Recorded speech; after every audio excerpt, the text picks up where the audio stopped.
Okay, and the next thing is important for NEET students, which I am going to speak, that in human body there are two essential dioic acid. That will be the naming. Okay, alkane plus dioic acid. But the thing is this, you must know that why are we interested in dicarboxylic acid so much.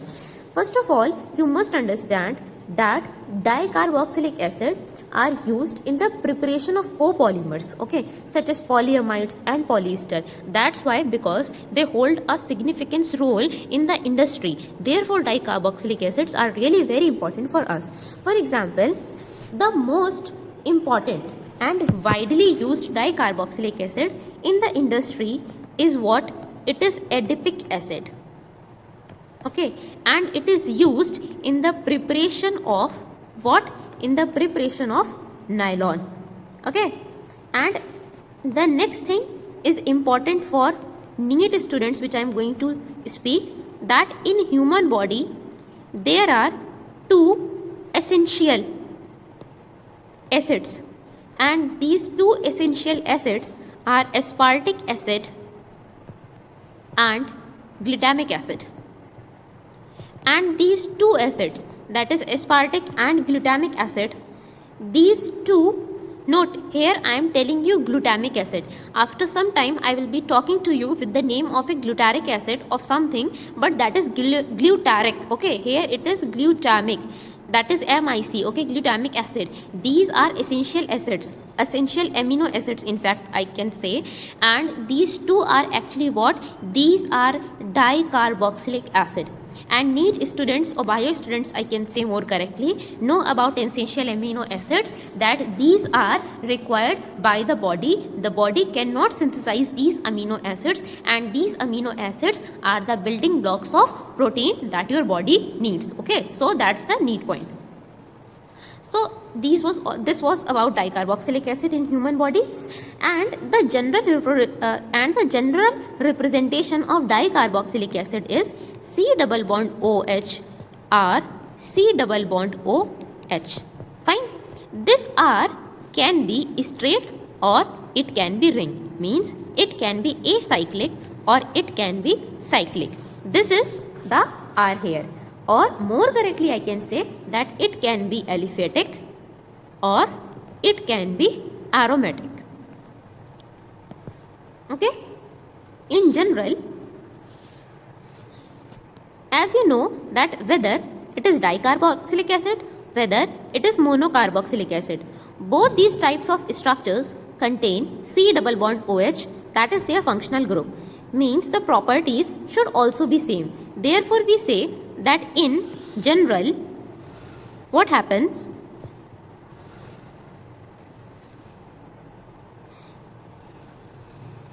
Dicarboxylic acid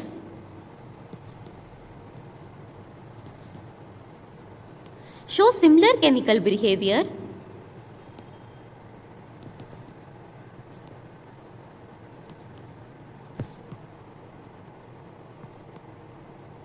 and reactivity to monocarboxylic one. Okay.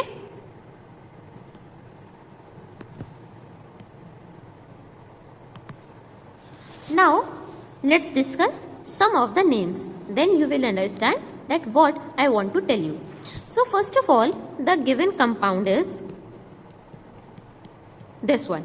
What will be the name? You know there is a chain of 2 carbons. Here also note that both the carbons of both the carboxylic acid groups will be counted. You have to count. So as there are 2 carbons here, I can write ethane, but double bond OH is also there.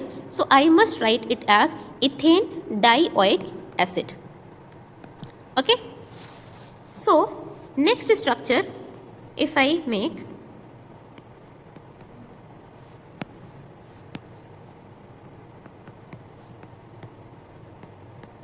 now you tell me that what will be the name of this compound. You know there are 3 carbons, and 3 carbon means what? Means propane dioic acid.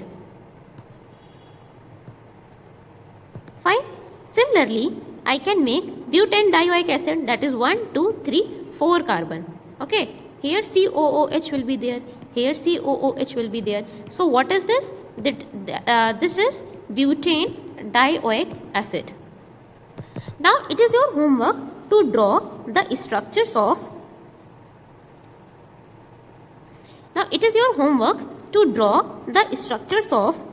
pentane dioic acid, hexane dioic acid,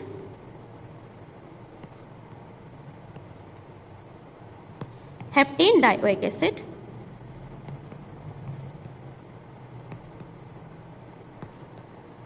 octane dioic acid, nonane dioic acid, decane dioic acid. This is your homework, that you must draw these structures of the compounds I have given you wholeheartedly and honestly. Okay. Now, as I have already written these names, I must tell you the common names, and again the common names are ultra important. Note my words, these are ultra important. Fine. So the name of ethane dioic acid is oxalic acid. These are your common names. Propane dioic acid stands for malonic acid. Butane dioic acid stands for succinic acid. Pentane dioic acid is the other name of glutaric. Here note the word, I am saying RIC, glutaric acid. A few minutes back I was talking about glutamic acid, that was M. Here it is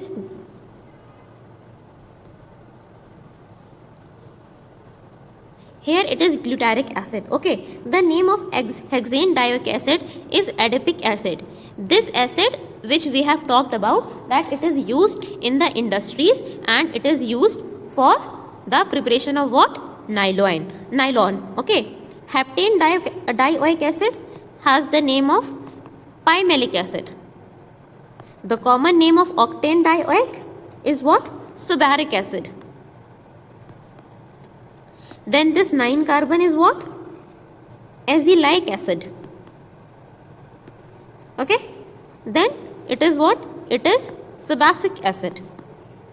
These are the common names which you must learn, and I think I should give a mnemonic, or you can say trick to you. So the trick is this, that you will write 0, 1, 2, 3, 4, 5, 6, 7, 8, right? You can write this. Trick is ohms, gap, SAS. Okay, that is oxalic acid, malonic acid, succinic acid, glutaric acid, adipic acid, pimelic acid, subbaric acid, azelaic acid and sebacic acid, right? These are the names of these compounds, and you must know that it starts from what? It starts from oxalic acid, means how many carbons? That was 2 carbons, right? In malonic acid, how many carbons were there? There were 3 carbons. Okay, so you will do this. Now let's talk about something, that is carboxylic acid, that is RCOOH, contains the carboxyl group, that is COOH. Okay, as their name implies, compounds containing the carboxylic acid, that is COOH, means acid part. Okay, this group react with bases losing a proton to form carboxylic salts. Okay, so edible carboxylic acids have sharp flavors, and several are found in fruits, that is citric, malic, tartaric acid. Like citric acid is found in lemons, oranges, malic acid is found in apples. Okay, tartaric acid is found in grapes. So you must know the structures of these acids. First of all, talking for the citric acid. So this citric acid is found in lemon or oranges, and it has the structure of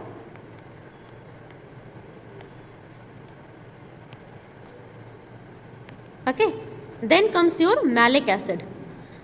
So malic acid is found in what? It is found in apple, and the structure is this. Then comes our tartaric acid, and this tartaric acid is found in grapes and it has this structure.